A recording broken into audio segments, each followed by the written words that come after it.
توقيف متورط في القرصنة الدولية للمكالمات الهاتفية.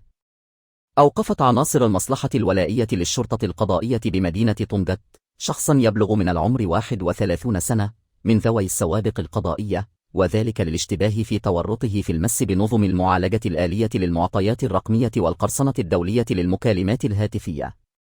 وتشير المعطيات الأولية للبحث إلى تورط المشتبه به في استغلال معدات وأنظمة معلوماتية لقرصنة شبكات الاتصالات الوطنية من أجل تحصيل عائدات مالية عن طريق تحويل المكالمات الهاتفية الدولية إلى محلية، وذلك قبل أن تمكن الأبحاث والتحريات لمكافة من تشخيص هويته وتوقيفه.